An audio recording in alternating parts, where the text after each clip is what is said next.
Hello, everybody. It's Stephen and Walter here again for another episode, and probably our last episode of 2024 of So Chatty. And it is episode number 168, and it's December the 20th. So, what's that? 5 sleeps or 4 sleeps? Let's see, the 21st, then the 22nd, 23rd, 24th. No, 5 sleeps to Christmas Day. Anyways, we'll be leaving on Christmas Day for Georgia. That's how we do our Christmas, but we're going to talk about that in a little bit later. But first, we have a lot of, just this, that, and the other thing. So what have we been working on? Well, to be honest, we haven't been working on that much because at least I haven't been.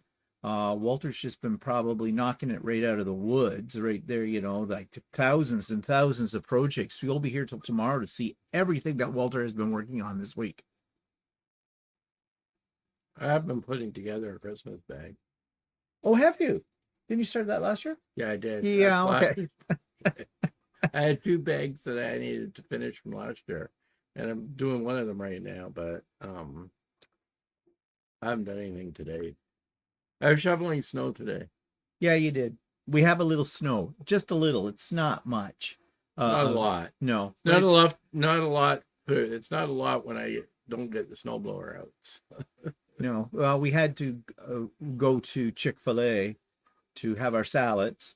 That's because we were going to go to a grocery store that's right next door to it. Farm Boy. And we did because we needed stuff for our anniversary. But we'll talk more about that in a moment. But okay, here's what I've been working on. And as I said, I haven't been working on a whole heck of a lot. But this I got finished earlier this week. I finished it on Sewing with Stephanie and Stephen. It is a table topper, I guess you'd call it.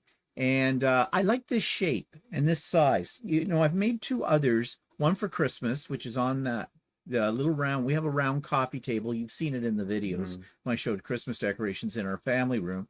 And this size and this shape fits perfectly on that table. So I had one that I made at Thanksgiving that I showed back, and Canadian Thanksgiving, not American Thanksgiving. Okay, ours falls early in October, as you probably know, or maybe not know. And now there's a Christmas one up there with our Christmas little in the hoop embroidered village on that, gingerbread village. And I know that when we get home and I take down all the Christmas decorations, you know how things look really bare after Christmas when you put it all away. And I thought, I need another one of these table runners. So I found this one, and it's called Patriotic Table Topper. It is an in the hoop design, but it is meant to be a patriotic according to the U.S. And they had it all done in red, white, and blue, and that kind of color combination. I like red, white, and blue as a color combination. In Canada, we needed a 3rd color. We've only got red and white. We used to have red, white, and blue back in the days when we used to have the British flag, or the red ensign, as they called it, or whatever it was. In those days, because it was red, white, and blue. But no, when we adopted the new flag back in the early 60s, we went to white and red. Bang. We're just the epitome of minimalists, I guess, in this country. But anyways, there's not a heck of a lot you can do with just those 2 colors, But anyways, I didn't want it to be American, of course. And I did think about originally making this in some of my old Canada fabrics from Northcott, the ones that I use for Quilts of Valor. Because there's maple leaves, but they're all pretty much red and white too, and that kind of thing. And I thought, it'll look too much like it's more appropriate for Canada Day. So yeah, you don't want to look like a flag, right? No. So I like this design. And so anyways, this is what I did with it. And the colors. And of course, I like blues and teals. It's in my wheelhouse. And what'd you think? Yeah, I like the colors. But I mean, now I can see if you pointed out to somebody that it was like a American, like saying with the stars around it and stuff like that. Yeah, the stars like and those ones that are up there with the white coming out, that's supposed to be like fireworks. That's the way the colors they did, shooting stars. But I mean, if you didn't tell anybody, you probably wouldn't realize wouldn't be the first thing come. Wouldn't put the 2 together. No, at least a Canadian one American might look at it and say, hey, that'd make a great 4th of July table runner if I just added some red. Yeah, but whatever. But yeah, I like it. And I like that. I like this style of it too. It fits really nicely on that table. It's the perfect size. Yeah, it looks pretty good. Actually, it looks better in real life than it does on. I always It looks find that better. there's like a color shift or something. Like well, that. it's cameras and monitors and lighting and everything like that. But yeah, but that's what we live with right now. Unless we want to buy $1 million equipment, have a regular video recording studio and people, assistants. Get me coffee. Yeah, well, can't afford that yet on your millions. No, I can't. All the money I'm making on YouTube videos, you'd be surprised. Yeah, really. That's not what I want to show next. Wait, that's no, yeah, I do want to show that next. Okay, so I'm kind of in between projects because I've gotten things ready for Georgia. I don't want to work on those things because it means I'll have to cut more pieces for those projects, and they're all nicely organized, as you'll see in a moment. I'll show you how we organize the stuff, or I do. But I've had this for a little bit of a time. It's in the hoop zippered pouch, and you do everything in the hoop, including installing the zipper and even the final sewing up. You only need to use your sewing machine to, when you turn this thing inside out and the right sides together again, and you just need your sewing machine to sew up the gap. That's it. Or you could do a hand stitch, but all the rest of this is done in the hoop. Now, the first one I did, the prototype, I had some difficulties with it because there are instructions. This is a design by, was it a design by, no, it's a Sweet Pea. It's a Sweet Pea design. And they have pictures, but it gets a little confusing as to the pieces you put together around the zipper and the way they were describing it. But I went to see if they had a video, because they often do, and they did. And they actually acknowledged that there was some people had written into them and said they were confused by what was in the pattern. And mainly because their pictures did not print out that well. They were taken too far away. And it was hard to tell exactly where they were laying pieces. So the first one I did, it came out all right, but wasn't. I gave it to Walter. It was the prototype. It was okay, but I like functional. I put stuff in it, so it worked okay. Now, and then this morning I made the one that you see all the stuff in the bag, and I did it with a clear window. You could use mesh. In fact, the first one I did, I used mesh.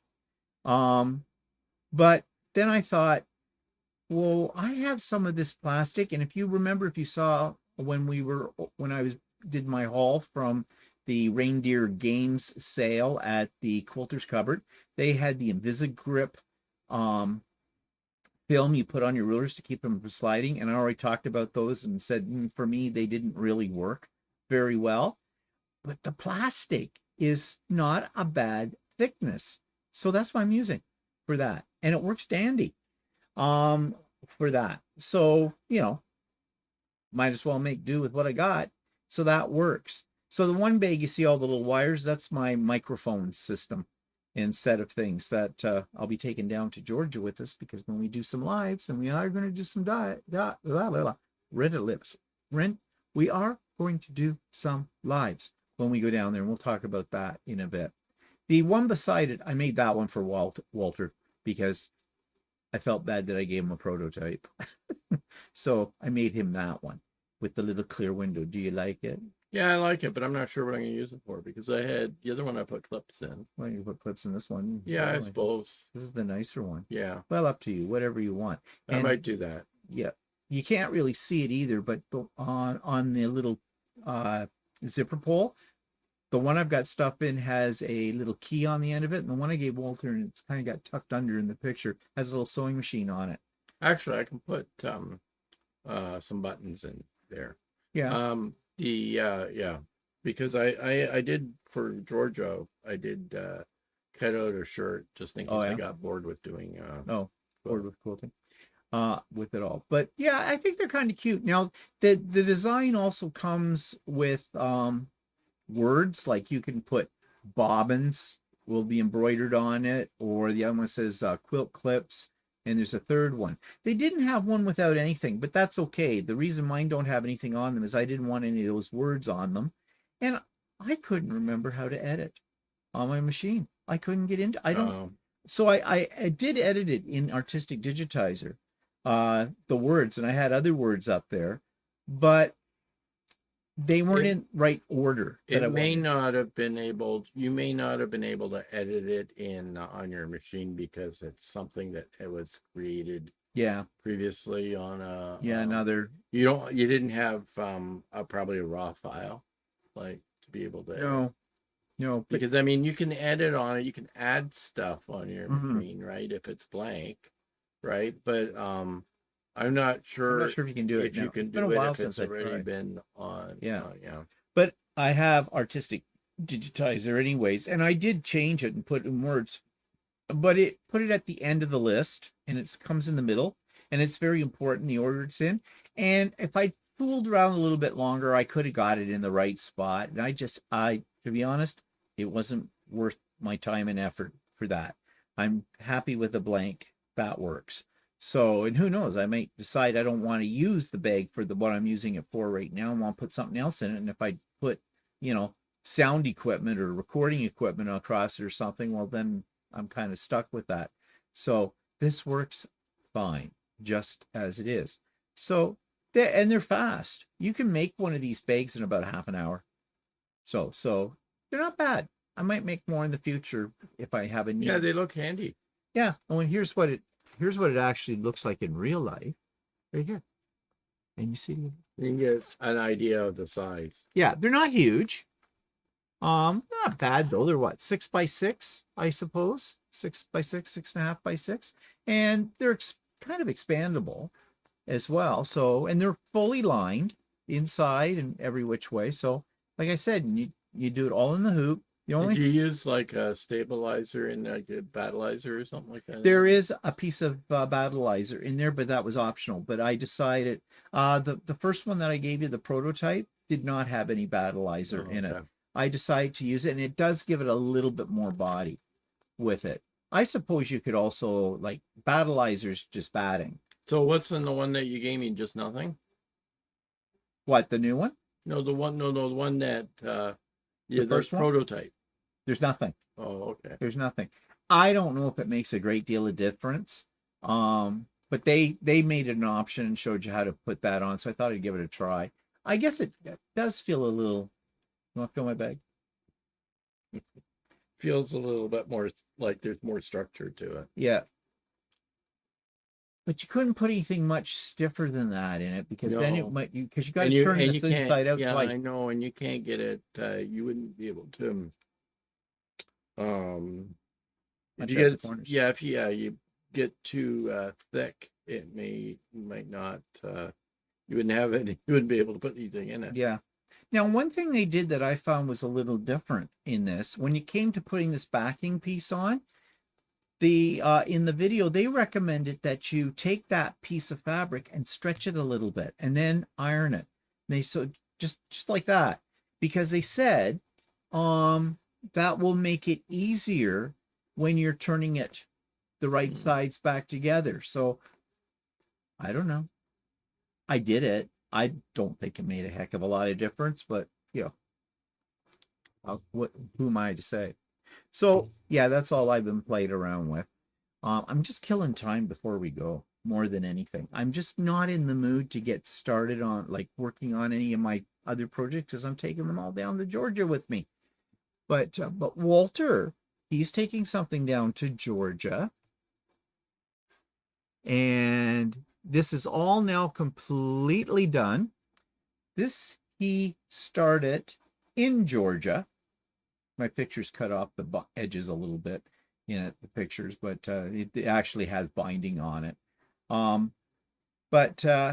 it sat around here since then because it needed to be. Well, actually, you did quilt it. Actually, when I brought it home from Georgia, I had to finish it because I didn't have it completely finished. I hadn't had the top all done, and then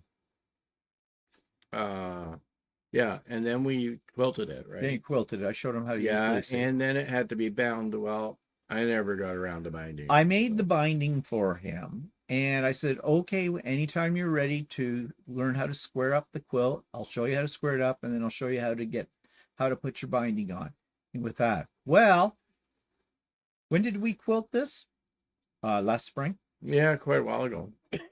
And it sat, and it sat, and it sat some more. And so I finally said to him, you want me to, I said the first of this week, I said, you want me to square it up for you and I'll bind it? Oh, yeah, yes. So, because he's got to take it down to Georgia, because Stephanie did the same pattern. This was a pattern we bought, and this is African fabric that we bought a year ago this past spring when we went to the Canadian Quilt Show in Halifax. And I bought a couple of kits there too. I've yet to do those kits. I only did the table runner because these patterns, the way they're written, and I did talk about this way back when with it, so I'm not going to dwell on it again. Just are not that well written. And this fabric, supposedly it's African. It's questionable. With it, I don't know. It's not. I've seen other African fabric, and it doesn't seem to be. Maybe it's a certain type of African Well, it is. fabric, It's but I called the don't know. Shawana Winklewick or Yeah, something or yeah, I other. don't know. I think it's like a bullshit. Anyways, the company we got it from is a small little company to the west of Toronto, and I wouldn't buy anything from them again. I don't like the way they wrote Yeah, I the don't patterns. particularly like. Yeah, see, I purchased this uh it was a kit, right? Quilt kit, Yeah, right? And it had all the blue fabric in it, and then I thought it had matching white fabric in the kit. And then when we got the kit, when we got it home, we realized that the white fabric wasn't actually African fabric. It was muslin. muslin. It was actually a decent quality of muslin, but Yeah. it was muslin. And I was a little disappointed because I thought I would have wanted the African fabric, right? So I actually did order some African fabric from this woman that sold it online and had it shipped to me. So actually the whole quilt is African fabric. Yeah. Or the same stuff that the blue stuff was, right? And we did write to her and say we were a little disappointed that it was, or Steve did anyway, that it was. She had a lot of excuses. That they had not included white African fabric in there. And she had a lot of excuses that she found it was better with the muslin or whatever. She cheaped out is what she did. Yeah, well, actually, I think what it was to make the price point of the kit cheaper looking than than it was, because if she had included the African fabric with the kit would have been a lot more expensive. Yeah. And that, and not that I don't think that's a good excuse. So. No. And she wasn't forthcoming with being transparent about that. So yeah. Anyways, and by the way, I'm just looking at this picture. Those ones, it looks like there's big cutouts. It's not even at the bottom. No, it's all even.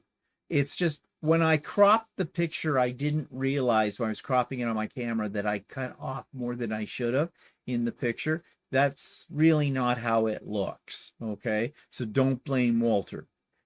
Yes, he did cut off some of his points. But yeah, I did cut off some of the points at the edge because I hadn't really done a lot of quilts. And so I didn't really in my mind realize that I really should have had about 1/4 of an inch at the edge of each squares to allow for the seam allowance, right? So I didn't always have that 1/4 of an inch. So it didn't, some of my points got cut off.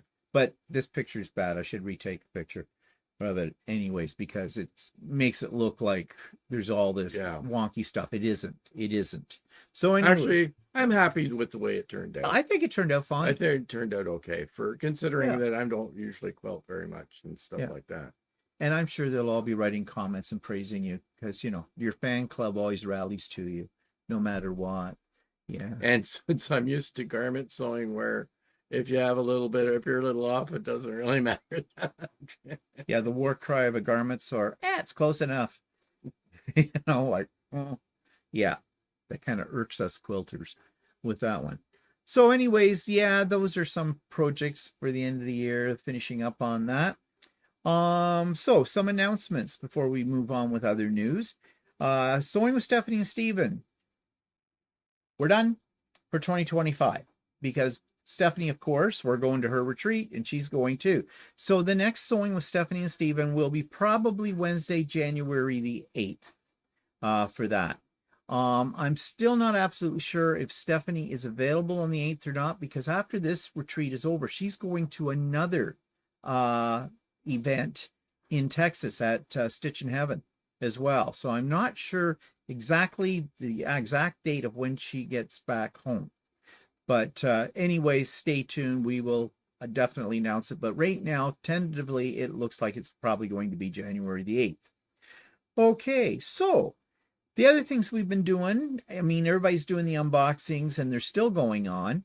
And as of today, Stephanie and our unboxing of the Missouri Star Quilt box, we're on day 20. We're up to day 20 now, counting today. And that one went live because you know we're doing them in 5-day increments. So you've seen everything now for the first 20 days. You probably already did in advance anyways, because there's other people who out there who were opening them every day, and there's even a few spots where they just open them all up in way back in October or whenever they got them. Killers of spoiler alerts on that. And of course you saw that we opened up last So Chatty, we opened up the Kawartha Quilting Santa Sack, or we unbagged it actually, because it comes in a big bag. And you heard everything we had to say about that. But now that we've opened both, well, at least the first 20 days out of 25 of the Missouri Star Quilt box, and we've opened up the entire Santa Sack from Kawartha Quilting, I thought it'd be good to do which one I think is the better value. And, well, I like them both. The Missouri Star Quilt one cost a lot more money than the Kawartha Quilting one, but that was because of the exchange rate and shipping. Because of course, plus you had supposedly 25 things to open, and yes, Kawartha has more like 15. About 15 or something like that. You don't open one. You could, but they don't set it up that you open one every day, like kind of a thing. It's up to you how you want to handle it. It's almost like I think a lot of people treat that one and more like a gift bag. Yeah, I think they might give it to people, Yeah. you know, like husbands or whatever, or wives for their husband, whatever, you know, or kids buy it for their mother, whatever, as a Christmas present, more or less. I have bought both the Kawartha Quilting bag and the Missouri Star Quilt box 3 years in a row, both of them. And the Missouri Star Quilt, as I said, cost me a lot more money because the exchange rate in that, I think it worked out to about $320 for it. Do I feel I got my money's worth? Yes, I do. But it's not what was in the box that I got my value from. There's lots of really nice things in that box, and I definitely will buy it again next year. But for me, $320 is $320 of sheer entertainment and surprise. That's why I buy it. Okay. Most of the stuff I was very pleased with. I could see that there was thought put into the box in terms of how certain things led to another thing. And Missouri Star Quilt, from what I can see, does this a lot with their boxes. Like you'll get a charm pack one day of fabric, but the day after that, you'll get a project that goes with that charm pack, or vice versa, a project, and the next day you'll get a charm pack. To the point where people are catching on to that now who have gotten it, you know, multiple years in a row. And so, you know, you get something and you look at it and you see a little pattern or something. You go, I wonder if tomorrow I get the fabric for this. And 9 times out of 10, you do with it. But they curate it in that way. And they are very project-based as well, which lots of people like that. I don't really have an opinion about that one way or the other. I think it's an interesting idea.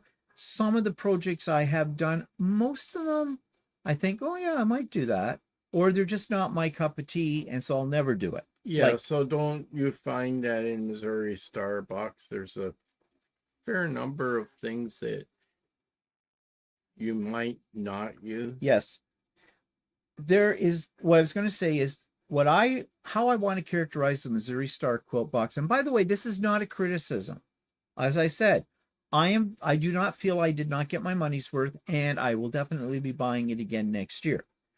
But it's I'm talking about the characteristic of it from my point of view, and that is that I think there was too much emphasis put upon cute. This is cute. There's a coffee mug. It's a great coffee mug. I have 3 of them now. Each year it's been a different color. There's stoneware. They have the Missouri. There's a lot of branding going on in this box as well. Chuck the Duck and the Missouri Star Quilt Star are featured on probably 75% of the items in one form or another, whether it's the packaging or the actual item itself.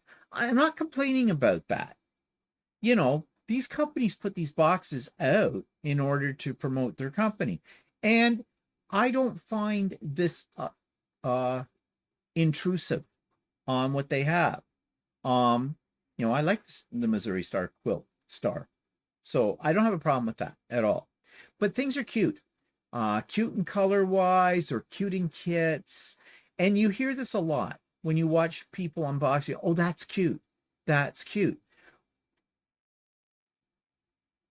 I don't purchase it for the cute factor.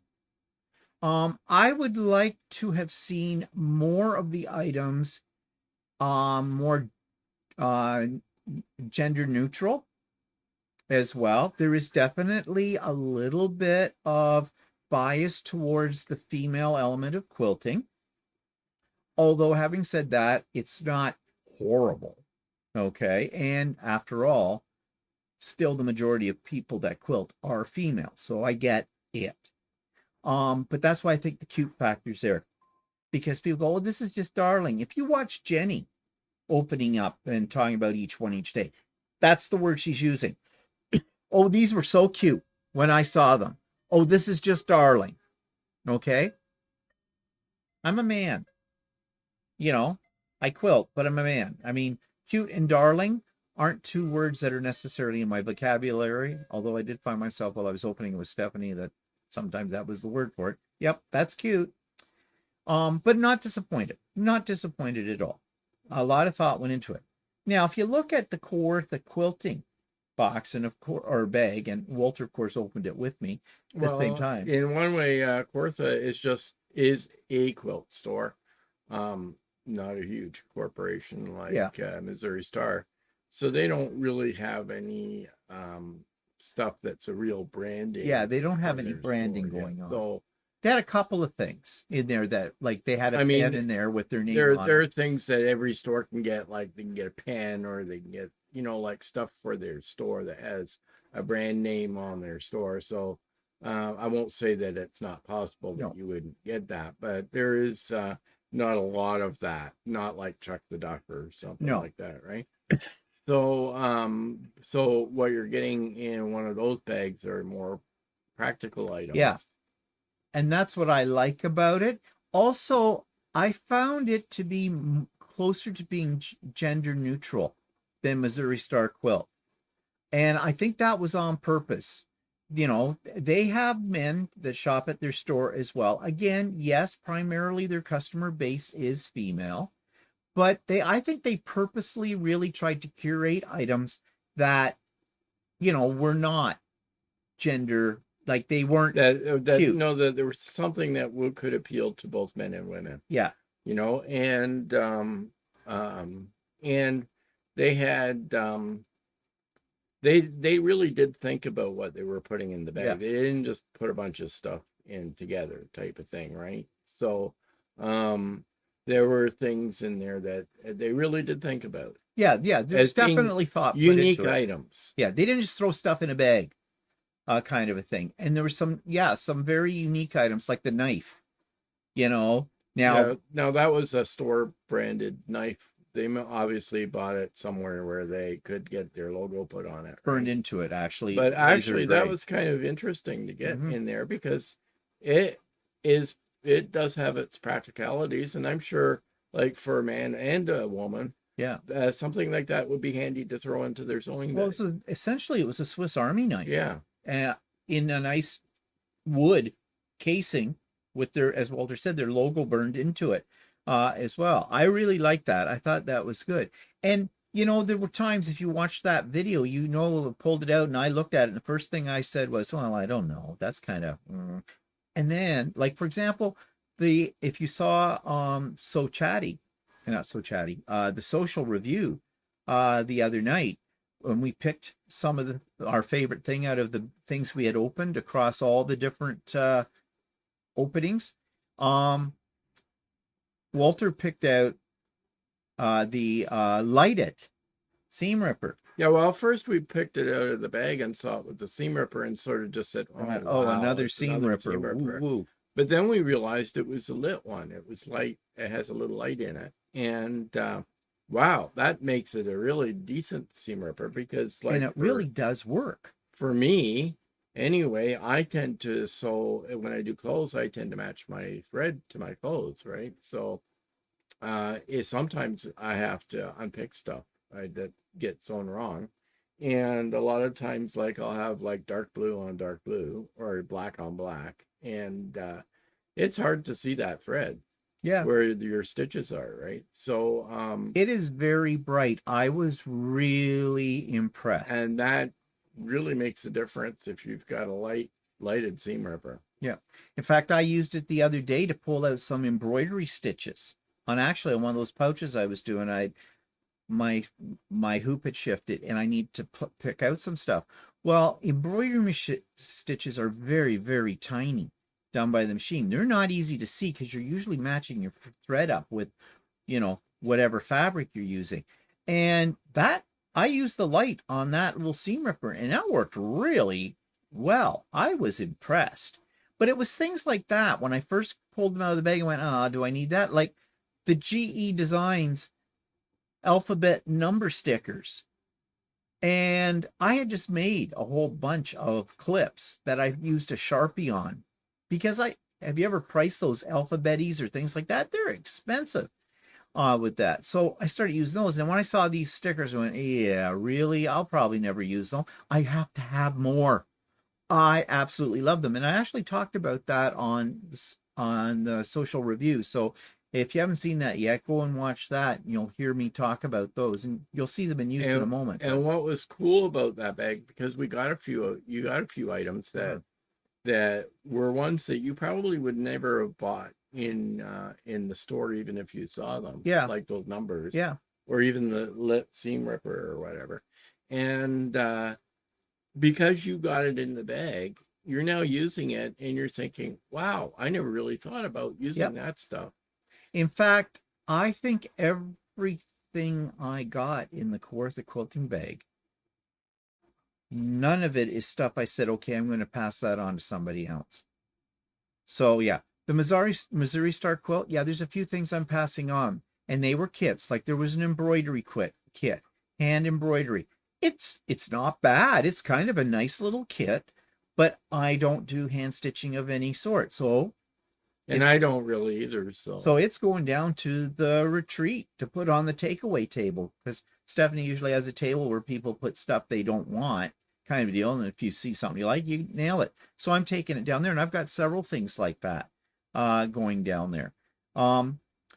But having said all of that about the two, I am not saying one is better than the other. I'm saying they are curated differently, and neither is better than the other in terms of that. Missouri Star Quilt curates it for the cute and to appeal, I think, more towards a more feminine audience. Kawartha Quilting tends to curate according to maybe practicality, a little bit more on practicality, and it's a little bit more gender neutral. But I'm not saying one is better than the other. They are both different done, and that's why I'm getting both of them again I next guess year. Quilter quilting's more catering more to their clientele. Yeah, maybe. Because I mean, I'm not really saying I'm not saying that Missouri Star is not doing that. Maybe Missouri Stars has an assumption of who their clientele are. Well, Kawartha Quilting's small, so they know their clientele probably better than Missouri Star Quilt knows theirs, meaning on an individual basis.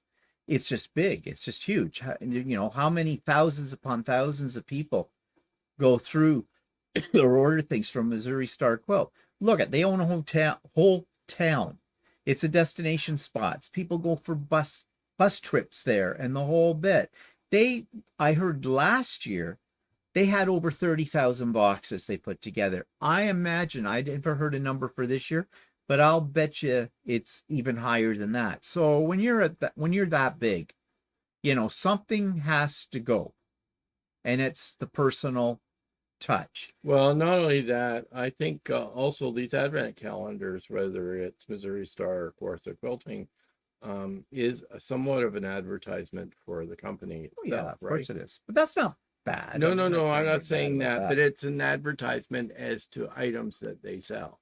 Oh, yeah. Right? Yeah. So the handcraft or whatever, or something like that.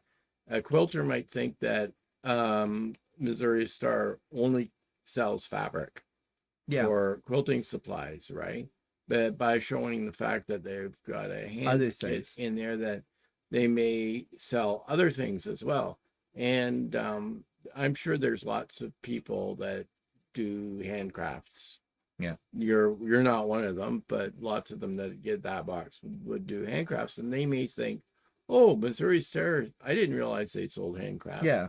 So, and they might look them up for other kits and I stuff like am that. sure that I would love to see a behind the scenes video on what goes into putting together a Missouri Star Quilt box or even a Kawartha Santa sack, because I know it takes a lot of thought, it takes a lot of time, it takes a lot of effort for them to do that, especially something as large as Missouri Star Quilt. I'll bet you they're already planning next year's box now, if not sooner. Maybe even further out than that, because a lot of that stuff, because it looks like it's been made for Missouri Star Quilt, custom made. You just don't get that overnight. I wouldn't doubt that they're planning 2 years in advance. Probably. They probably do. I'm sure we'll be told on here anyways, because there's lots of people that have a lot of opinions about Missouri Star Quilt and seem to have a lot of information about it, more than we do. You know who you are. The cars that you drive nowadays, I follow cars and that. The designs of cars are usually 4 or 5 years in advance. Yeah. Right? So the cars that you buy today, actually the companies have designs out 4 or 5 years in advance that they're planning to make. They're just thoughts. They may be just concepts right now, and they haven't actually built any of them or anything like that. But they may have an outline or a goal as they're doing in the future. I wouldn't say that Missouri Star is that far in advance, but they're probably further advanced than you think. Yeah, because it's got to take a lot of time. There's no two ways about it. But anyways, yeah. So I am not saying one is better than the other. I'm saying that they are different, and it's in their difference that might dictate as to which one you would want. Now, obviously, if you're not a Canadian, you probably aren't going to order the Kawartha quilting bag. Also, I don't know how many they do a year, but I think they have a limited number. As soon as I see that it comes out, it's available, I order mine. So, and I've always gotten it. But anyways, we'll see what they have next year. It's just fun. I just like it. It's fun. And it's the Kawartha bag, by the way, because someone will ask. I forget what I paid for it, but I think I paid $160, $150, $160, something like that. Which actually, isn't that much less than if I had been an American and ordered it, because I think the American price was 180 or 190 for the Missouri Star Quilt Bass in American dollars. I mean, much more in Canadian, like I said, but so I don't know. But anyways, I'm getting them next year, as I already said. Okay, moving on. I did mention about that we did a social review. We don't do those very often anymore. We decided to do a special Christmas edition, and we talked about YouTube channels that are not necessarily related to quilting and sewing that we like to go to, and you found out why. And Stephanie provided links to all the ones that we discussed in the show notes as well, I believe, or well, we had it up in the chat. I'm not sure. I didn't look in the show notes whether they're there too. But if you watch it in the replay, you can find out about these sites as well. It's funny. The four of us seem to have common tastes because we talked about cooking, we talked about gadgets, and we talked about history. You were the odd man out with cars on that one, but whatever. It's got to be one in the crowd, right? But yeah, so we had a lot of fun, and then we talked, of course, about the things that out of the unboxing without giving any spoilers. Russ was afraid. He said, but wait, we haven't opened up everything from the Missouri Star quilt box yet. And we won't pick anything that we already know because we have finished the box in advance. But we didn't pick anything that hasn't been already revealed on YouTube. So no spoilers on there whatsoever. So that was a lot of fun. I did an interview this past week with Cornelius Quiring. Gotta get his last name right. And I asked him if that was his real name. He said it is. I mean, when was the last time you met somebody that wasn't in a Shakespearean play named Cornelius? Okay, with that. So, and he is everything that his name might suggest. He is a character, and I mean that in a very positive way. He is a brilliant sewist and teacher. So if you haven't seen that interview, there should be a link in the show notes today. Go and check it out, and check out his YouTube channel as well, because you will definitely learn a lot from him. Like I mentioned on the social, that one of the things I learned from his videos was that little tiny, what people use to mark the hemline for their clothes when they're sewing, the little, it's been around for over 100 years, literally, this little metal ruler, you know, with the slider on it. Holy crap. He's got 2 videos up about that, and one of them, I think the second one says, he said, I told you the wrong stuff. Well, he didn't really. It was kind of a little bit of clickbait, but he found out more about it. That is the Swiss Army knife of rulers for sewing. All kinds of things I never knew that were designed into that thing.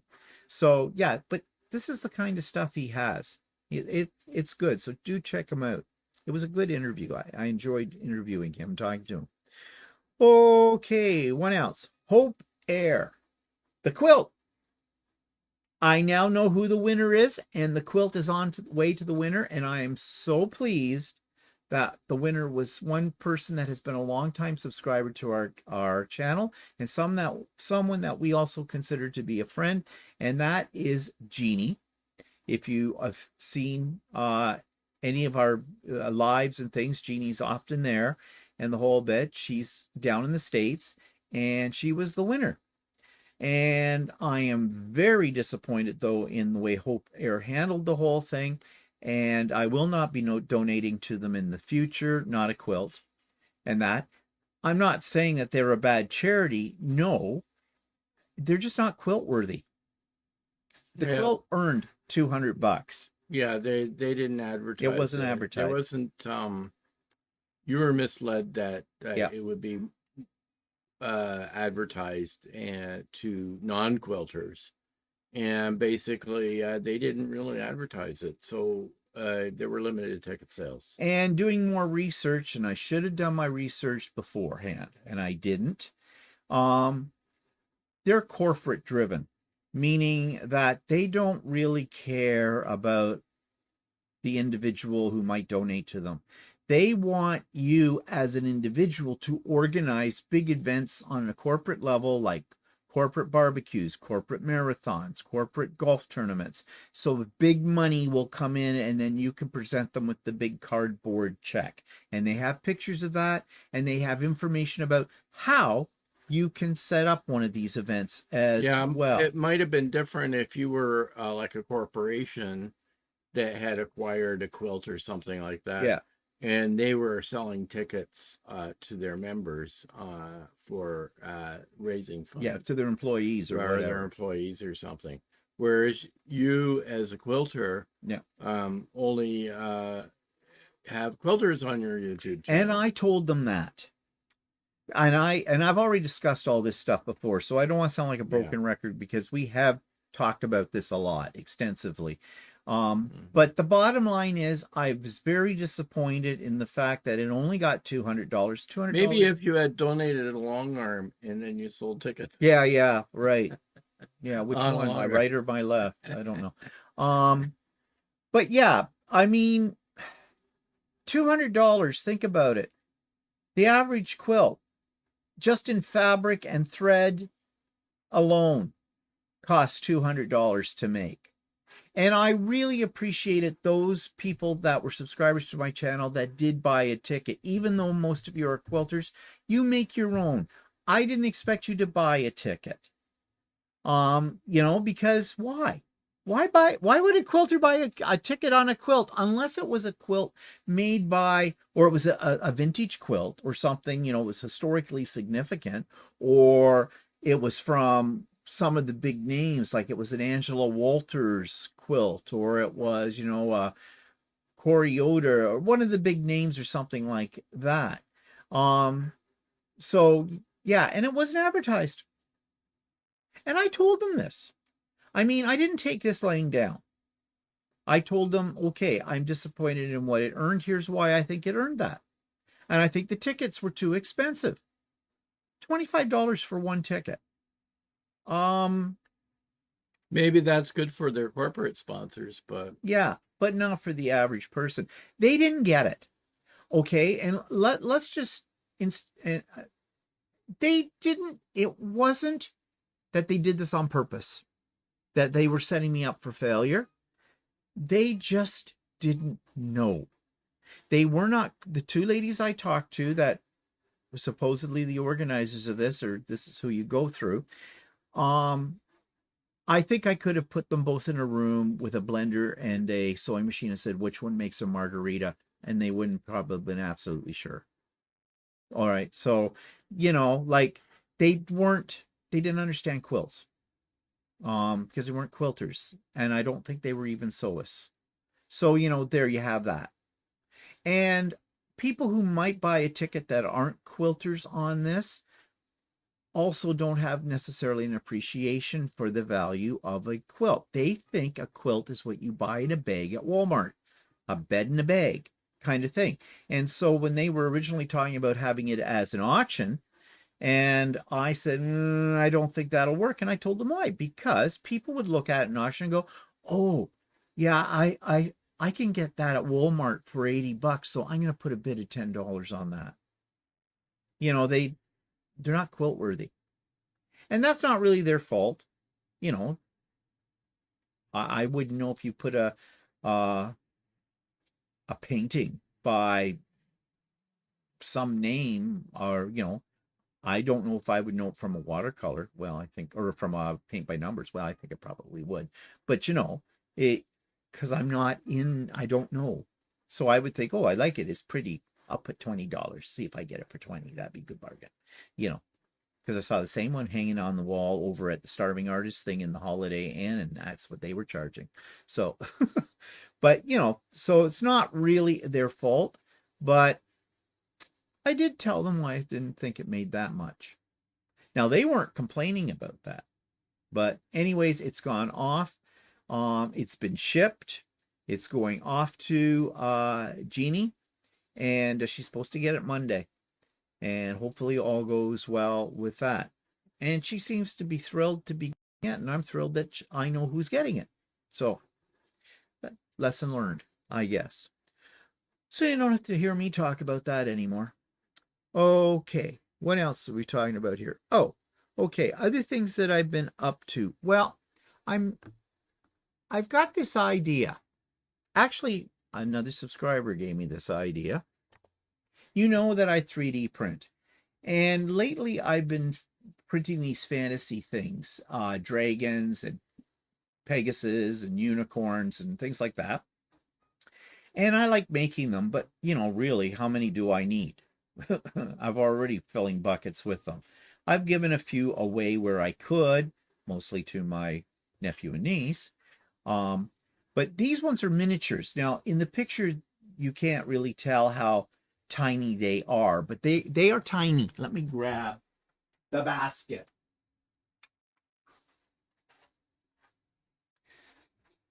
I did show the Pegasus before and the dragons, and you saw them, they're full size.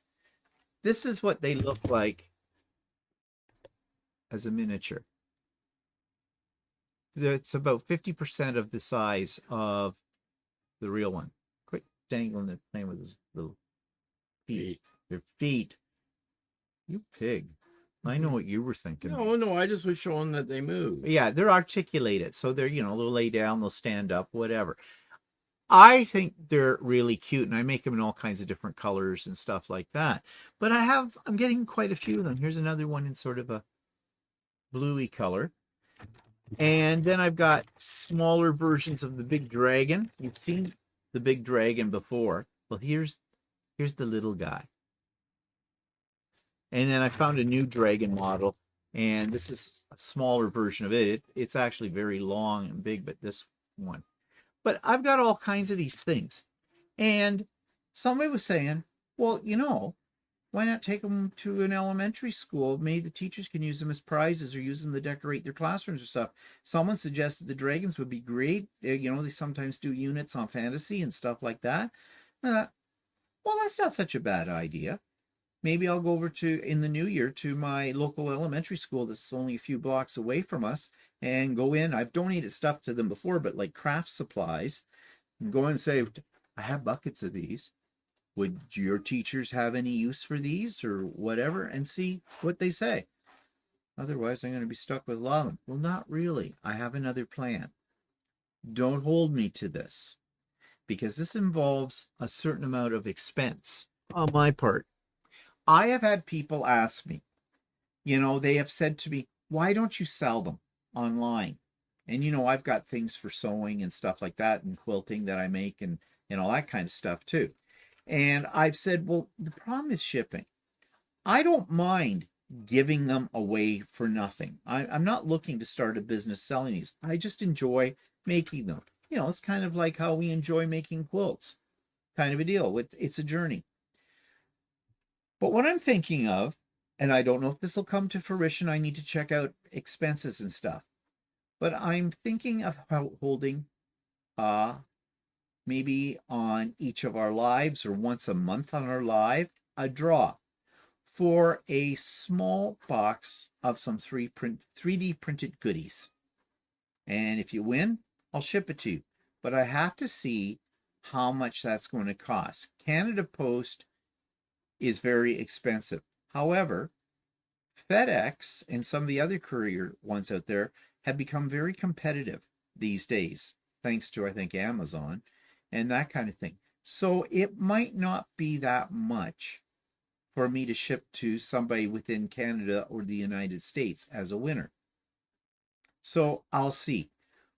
I don't know if that's going to happen, but I'm thinking about it. So stay tuned. I will let you know if I do that and when the first draw will be for it. It's also get you a way to watch our lives. Sneaky, sneaky. Okay, so one other, just a note here, because I've been getting this. Several people have been quite honestly bothering me. I don't mind people asking me questions in the comments, and if I have an answer, I will answer, or whatever. But let's be real about this. I'm getting questions about videos I made almost 5 years ago. Somebody just recently started asking me all kinds of questions about the 15,000, my first embroidery machine, which is the one from hell, Janome the 15,000. Janome 15,000. I don't own that machine anymore. And if the person had looked at the date on the video, they would see that that video they were asking me the question on, I made in 2020. And if they'd gone further into that series, they would have seen that I no longer have that machine. So I really can't help them because that's old news. I don't even remember most of the stuff they're asking me whether they did it because, I don't own the machine anymore. But this is important for you as a viewer, as a subscriber to channels. If you're new to a channel and you're going through the backlog of the back catalog of somebody's, and you have a specific question about something, you may not get an answer to that question because look at the date that it went up. If it's 5 or 6 years old, or even if it's 2 years or 3 years old, some creators just won't answer you at all. And so you're just thinking they're being rude. Or the other thing is they don't have an answer for it because as creators, our memories are very short. We don't necessarily remember.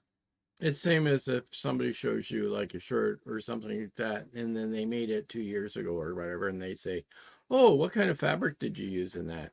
Well, first of all, the fabric that they used is probably out of date, and you wouldn't be able to get it again. And second of all, I don't remember. I don't remember what this fabric is. No, but let's you know a little tip though. If you don't know this already, Google is a wonderful device. But you know what you can do? You can take a screen shot of fabric. Say you saw a quilt somebody had made, take a screenshot, pause your video if it's on a YouTube video, take a screenshot, and there is a facility in Google search where there's a little camera. You just click on that camera. It allows you to upload the photo to Google and it does a search and it may find the name of the fabric. It's really good. I've been using it a lot. Yeah, actually, there was a fabric that Steve used on something that I had, and I really liked it. I wondered whether it was still available or not. And I did that, and I did find the name of the person that created the designer of the fabric, but I also found out that the fabric's out of print. So yeah, but you can use that facility, and it's really easy. So you don't even need to know the name of it, as long as you can take a screenshot of it. And this goes for other things too. Like if you're doing some shopping in a store and you see a piece of furniture you really like, or you see a picture in a online or somewhere, you're in a friend's house and they don't remember where that chair came from, take a picture of it, upload it onto Google, and it might find it for you and where it's available. That same goes for plants too.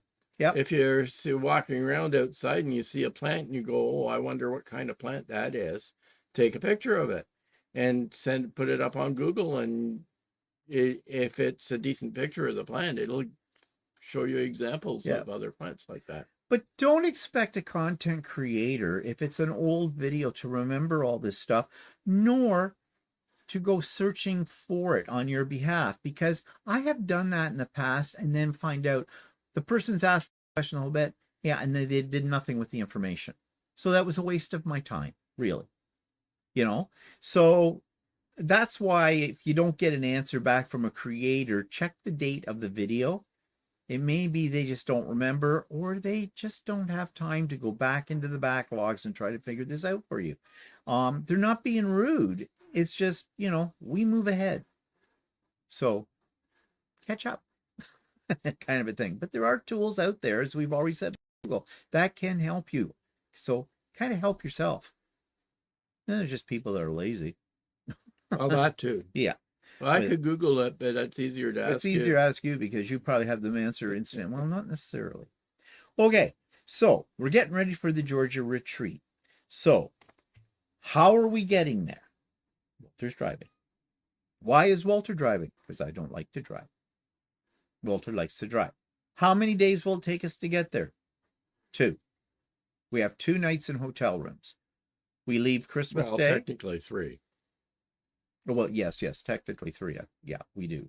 Yeah, I don't like to drive. I like to drive, but I don't like to push it so that I'm tired, really tired. So, and in this time of year, weather can play a factor in how fast you can go to get somewhere. Yeah. And yeah, that's the other thing. We're hoping. I mean, we had a little snow today. We're looking for the forecast over the next week and that, and hoping that on the day we leave, which is Christmas Day, we're not having any precipitation of any kind. Well, But if it's a snow small especially. amount, it's not too bad. No. But if it's a lot, then Yeah. it can be a problem. So anyways, so that will take us to three nights anyways to get to our destination. What are we taking? How are we packing? Well, our car's full. We're taking everything except for the kitchen sink. Yeah, and if we could get that in, it'd probably be in there too. But yeah. I have a Honda CRV. It's a small SUV, and I have to fold seats back, and it'll be packed to the rafters. Yeah. And in fact, in order to even make more room this year, last year I put together kits to work on. And they're usually projects I'm working on here at home. They're not finished yet, but I'll organize them into kits because you want to have a variety, but at the same time, you may never get to all of them. And you always have great aspirations that, oh, I've got all these days of uninterrupted sewing in the whole bit, and I can sew into the wee hours of the morning and get up early the next day and go to it. Well, actually, that's how it works for me now. Well, except for the wee hours of the morning. I do draw the line. There'll be sewing machines, all our fabric and kits and tools, and then we'll have coolers. We'll have coolers. We will have swag bags, coats, extra coats. There is no room with it. It just fell. Once we get the sewing machines in there, in our sewing machine bags, and our sewing machine bags are quite large, and they take up a lot of room. Yeah. I mean, if it was just the sewing machine bags and a couple other little bags, I wouldn't have to fold the seats back. But because we're taking so much other stuff, the seats have to be folded back, and so there's just no room. It's packed to the rafters. So in order to make room for my projects, last year I put them in project boxes. Those plastic ones. There's some right behind Walter's head over here on the shelf. I use those a lot for things that I'm working on and keep them all in one spot. But they take up a lot of room. And basically I have to take another couple of bags, tote bags with those in them to take what I want to take down. So this year I'm not doing that. This year I'm doing this. This is a kit. This is marked on the outside, Ziploc. Now, this isn't a new idea, okay? So I realize that, okay? But they take up a lot less space than the project boxes. And so what I have in my kit is I have it marked here. This is the Barnstar sampler, which I've been working on. This is block number 3. I even printed out the instructions for just block number 3 because the Barnstar sampler comes in a book. So I have the book. It's on my phone. But this I printed out. So it also serves as I know what is in this kit, what it's for. But inside the kit, I have everything pre-cut for this. So I don't need to do any cutting. And I have everything organized. And guess what I'm using to organize them with? The little clips with the little letter and number things on them that I just showed you off. Those sheets I got from the Quartha bag in there. So I have all of these pieces and they match up with what's on the pattern. I know, again, not a revolutionary idea. There's E1s. And it's all in here. So when I get there, and I can lay out my pieces for that, and I know what I need to do, and it all fits in the bag. Now the finished block will fit in the bag too, because I'll just fold the block up and in it goes. And you burp out the air, takes up a lot less space. So I've got a bunch of these, and as I said, I won't get to them all, but I'm prepared, especially if I get bored with one. Sometimes you want to do something different. Not only do I have the pre-cut pieces and the pattern in the bag, but I have extra fabric for that particular block. And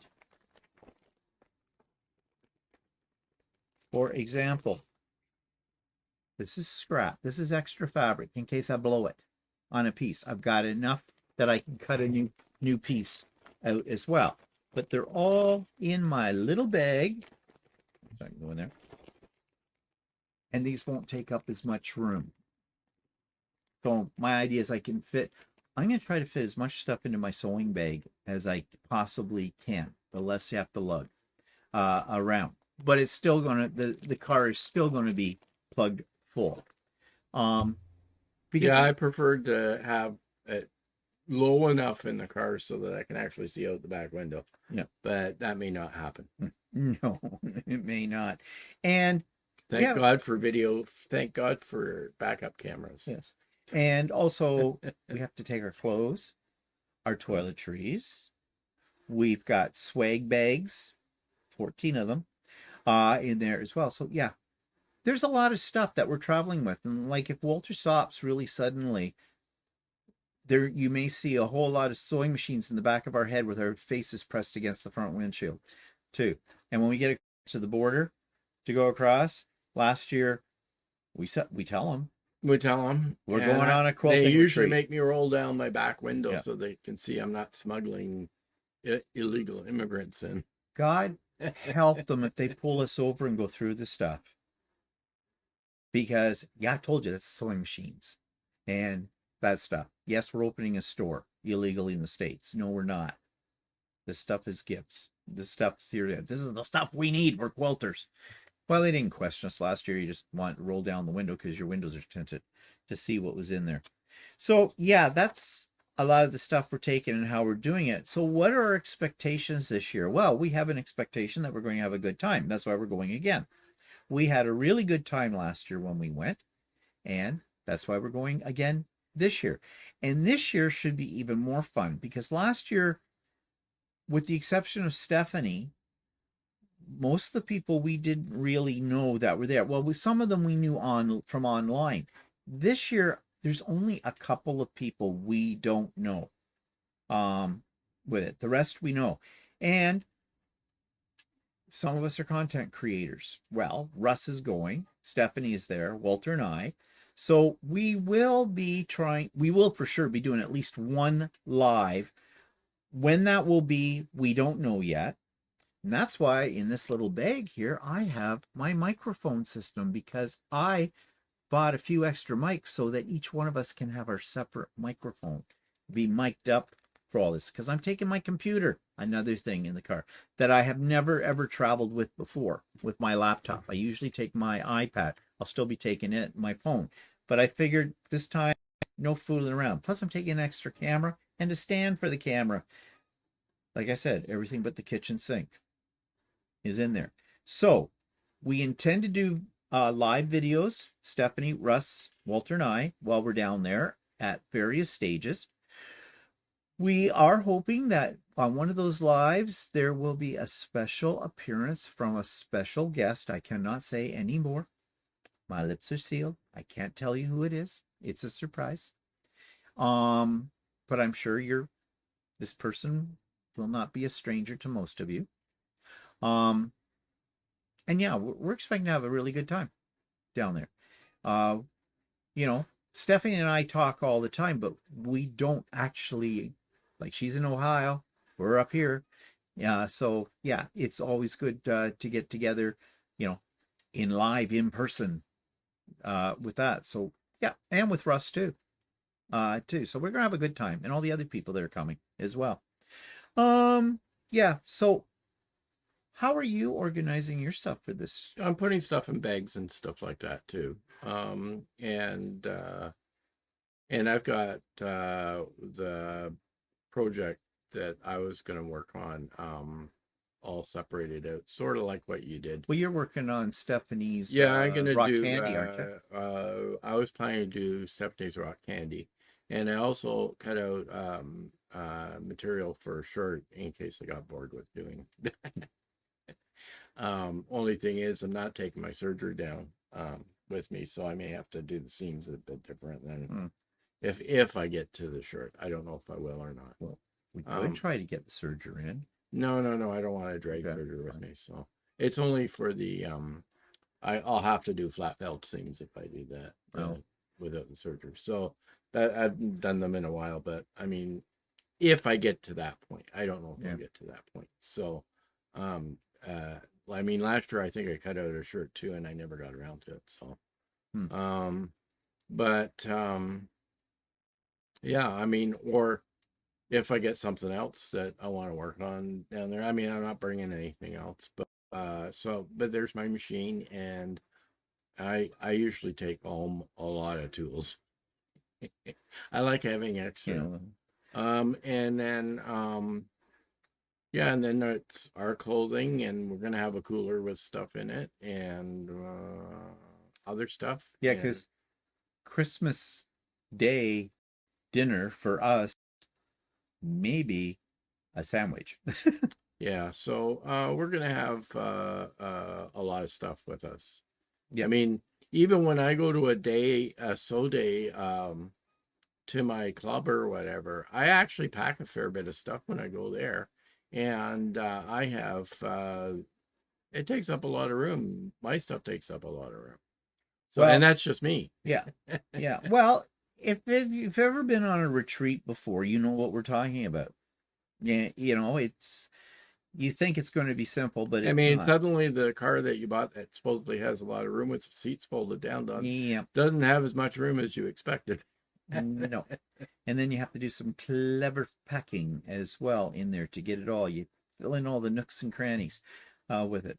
And while we're down there too, usually there's a quilt store in that area that actually Stephanie usually makes arrangements for them to open up, special for all of us on the retreat, because they're actually closed between Christmas and New Year's when we're down there.